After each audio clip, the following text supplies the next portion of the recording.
Hi everyone, Joe March here, also known as Psycho Sorcerer, and I did it! Exactly like I promised last video. I found God's treasures. Let's take a look at these bad boys. What? This is just my Halloween candy box? I'm never gonna find God's treasures! So, after I finished crashing out, I decided that it's time to get serious, guys. I need to find these treasures. So I'm gonna consult the only oracle that you should never use as your main source of information, ChatGPT! Alright, so here's the prompt. Last week I made a video where I took a test to see what goetic demon I was, and I got per song. In the write-up, it says he can reveal God's treasures. What are these treasures, and where can I find them?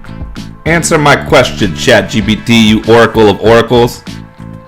That's a fun and intriguing question, and it sounds like your video idea was creative. Thanks, ChatGPT! You always know how to rub me the right way if you know what I'm talking about. So when it says that person, or person, sometimes referred to as Perzan or person, see, at least you got that right, reveals the treasures of God. That line comes from early demonological grimoires like the Lesser Key of Solomon, specifically the Ars Goetia. But in those old texts, treasures almost never means literal gold or artifacts. It's symbolic language with a few possible layers of meaning. Fuck! It's not gonna be real treasure, guys? Number 1, hidden knowledge or truth. In occult symbolism, God's treasures are often divine mysteries. Things like insights, hidden wisdom, or spiritual understanding that humans aren't normally privy to. So person is said to grant revelations or intuitive flashes about unseen truth, the treasures of higher consciousness or divine order. Is the treasure just gonna be the journey we've had on my YouTube channel along the way? Is that what it's gonna be? It's gonna be the friendships we made along the way? There's still a chance to save this from just being stuff we already knew. Although, that does mean that I got the correct Goetia spirit based on my personality, because that is the stuff that we were doing on this channel before I started doing sillier stuff like this. And if you're in the know, we're still doing stuff like that. It's just got a sillier varnish on top. Anyway, number 2. Inner or psychological gifts. From a Jungian or psychological perspective, God's treasures could represent aspects of your higher self or unconscious that hold wisdom, creativity, or power. The demon becomes an archetype of the inner revealer, a symbol of exploring and integrating the unknown within yourself. Yeah, okay, I dig that. But again, that's not real treasure. I mean, it is. Like, if we drop the kayfabe, that is the real treasure. But no, we're looking for some actual treasure. Number 3, material fortune. Metaphorical or literal. In some folk interpretations, the line was taken more literally, that person could lead someone to hidden wealth. But this was more about prosperity and opportunity than digging up buried treasure. Think of it as uncovering paths to abundance that are hidden until you see them differently. Okay. If you're exploring this symbolically and safely, you could look for God's treasures by A. Reflecting on what hidden gifts or insights you've recently ignored or underdeveloped. B. Meditating or journaling on the question, what divine or creative truth am I ready to uncover? Or C. Treating treasures as revelations that help you align with something meaningful or purposeful. Alright, so, according to this, I've been giving you guys the treasures all along, and if you like that idea of what the treasures are, which if you're an occulty type person you probably do, then these are good suggestions of how you can uncover more treasures for yourself. And thereby I have fulfilled my duties as person and provided you with those treasures. And if that's not the kind of treasures you were looking for, let's go on to the next bit. If God's treasures were actual treasures instead of metaphorical, what could they look like? And what kind of shenanigans could I get up to looking for them futilely? That's a great creative premise, especially if you play it half serious. That's what we're doing! Good job! You figured it out, ChatGPT. Half absurdist? Yeah, that's right. Like an occult treasure hunting mockumentary. I love that you figured it out, ChatGPT. You only took 2 times for me to post something for you to figure it out. A lot of people don't figure it out, but that's what I want to do exactly. Let's do a treasure hunting mockumentary.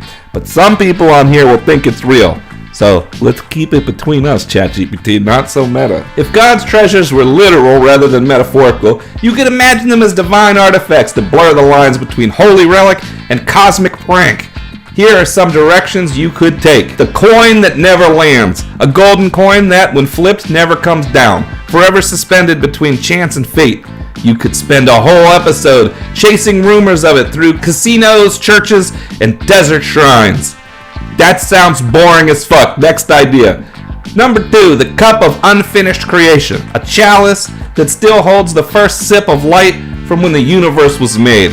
It's said to glow faintly when someone tells the truth, but only if they believe it. I mean, that one's more interesting. A little more paradoxical like I like, but that still sounds too hard for the budget of this channel. Next one. The blueprint of Eden.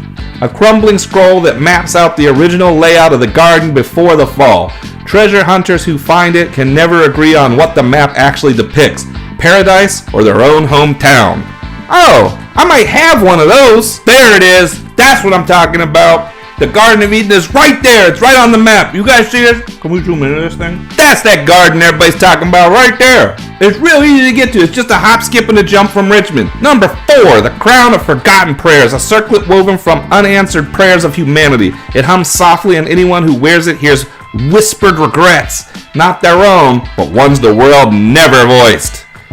That sounds like a cursed artifact. It's more like a curse than a treasure, so we'll move on. Number 5, the Treasury of Babel, an underground vault said to contain all the words humanity will ever invent. Linguists and cultists both keep finding fragments of it in graffiti, pop songs, and sleep talking.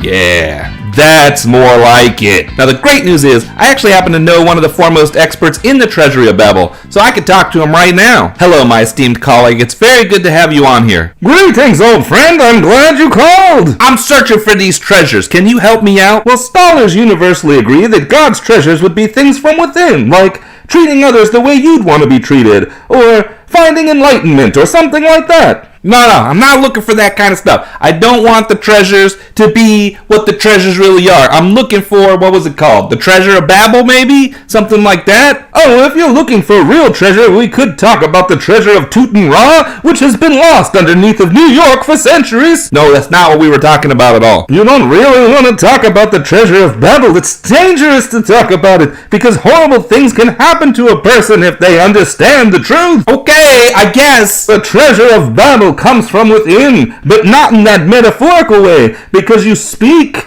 words into existence, and that's a form of magic, my friend. In fact, the Dark Illuminatis always try to teach you this, but they try to teach you by controlling you with that power, and then you can see the power in use and start controlling others with it. But we should be using it to let people become free, my friend. Yeah, that's great and all, but where can I find it? I already told you the location. It's inside of you. Bullshit. I'm pretty sure I would know if there was actual treasure inside me.